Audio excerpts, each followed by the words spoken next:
brought to you by Silver Pumps. Top quality और consistent performance के लिए सिर्फ सिल्वर पंप्स, नाम याद रखना।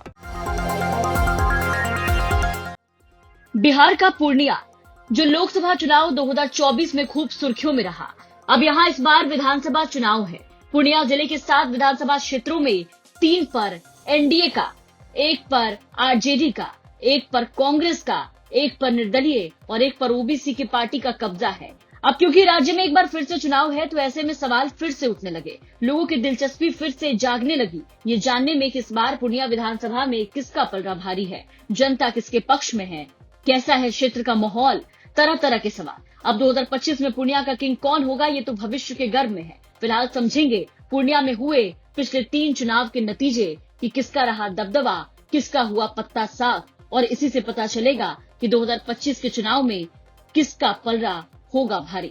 साल 2010 के चुनाव की अगर बात करें तो पूर्णिया में बीजेपी का कब्जा रहा है।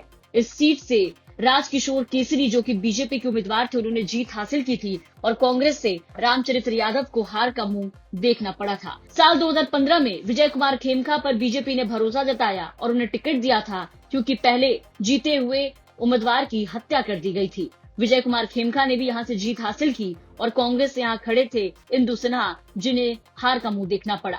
साल 2020 में भी यही चीजें देखने को मिली, जब विजय कुमार खेमका एक बार फिर से बीजेपी के टिकट पर चुनाव जीत गए और इंदु सिन्हा कांग्रेस से चुनाव हार गई। तो कुल मिलाकर के पूर्णिया में लगातार बीजेपी का कब्जा रहा है, लेकिन इस बार पूर्णिया विधानसभा में एनडीए को कई तरह की चुनौती मिलती हुई दिख सकती है।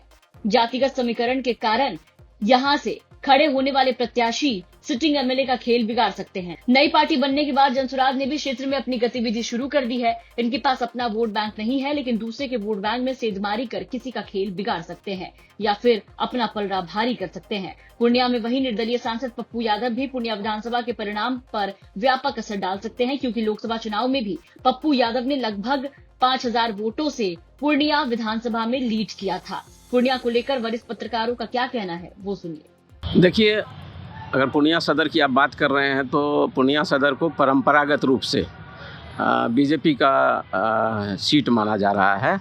और अगर आप पिछला जो इतिहास है उसको अगर देखेंगे तो जाहिर सी बात है कि वर्ष 2000 से ही, यानी कि 7 बार अभी तक में यहाँ से बीजेपी अपना विजयी पताका लहरा चुकी है। और कुल मिलाकर के यहाँ का जो समीकरण है, जो वोटों का समीकरण है, या फिर आप अगर और थोड़ा सा स्पष्ट शब्दों में कहें तो अगर हम जातिगत समीकरण की भी बात करते हैं, क्योंकि चुनाव जब भी होता है तो आप जातिगत समीकरण को आप नज़रअंदाज नहीं कर सकते हैं। तो उस लिहाज से जो समीकरण है उसमें जो है सो क्या कहते हैं, एनडीए का जो है वो पक्ष मजबूत लगता है। लेकिन मजबूत लगने के बावजूद परिस्थितियां थोड़ी ज़रूर बदली हुई है। आप इस बात से इनकार नहीं कर सकते हैं कि इस बार के चुनाव में एंटी इनकम्बेंसी फैक्टर भी एक महत्वपूर्ण बात होगी। तो कुल मिलाकर के जो होने वाला मुकाबला होगा वो बड़ा दिलचस्प होगा। विगत लोकसभा के चुनाव और विधानसभा के चुनाव को अलग अलग परिप्रेक्ष्य में और नज़रिए से भी देखा जाना चाहिए। उस समय की जो परिस्थितियां थी वो बिल्कुल विधानसभा चुनाव में वो परिस्थितियां नहीं होंगी। 20-25 वर्षों से भाजपा का एक छत्र राज रहा है, क्योंकि पहले राजकिशोर केसरी यहाँ से जीतते थे और अभी विजय खेमका जी।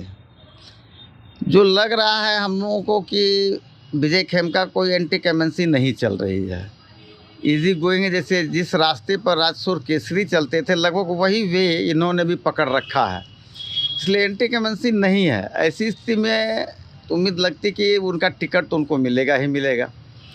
और जो यहाँ वैश्य वर्ग है उनका एक मुश्त वोट जो है वो खेमका जी को मिलता है और मिलेगा ही। और साथ में जो बीजेपी का कैडर वोट है तो वो मिलने से क्या हो जाता है कि लगभग उनकी जीत सुनिश्चित मानी जा सकती है।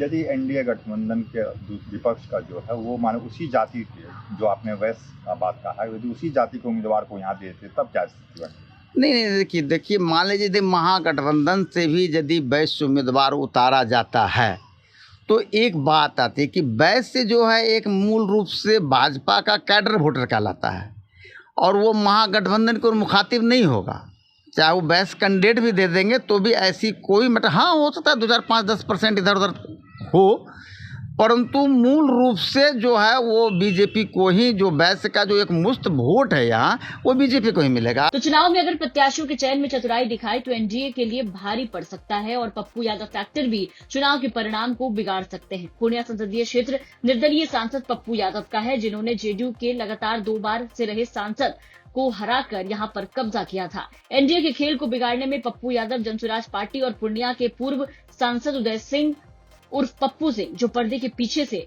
जनसुराज के करता धरता है, पूर्णिया विधानसभा के परिणाम पर उनका व्यापक छाप पड़ सकता है। वहीं जातीय समीकरण भी अहम भूमिका निभा सकता है। इंडिया गठबंधन अगर एनडीए के वोट बैंक वाली जाति से किसी को उम्मीदवार बनाता है तो इसका चुनाव पर असर पड़ता हुआ दिखाई देगा। देखना होगा कि पूर्णिया में इस बार क्या खेल देखने को मिलता है, किसका पलड़ा भारी होता है। आपको क्या लगता है, अपनी राय कमेंट करके जरूर बताएं। पूर्णिया से स्मित कुमार की रिपोर्ट, बिहार तक।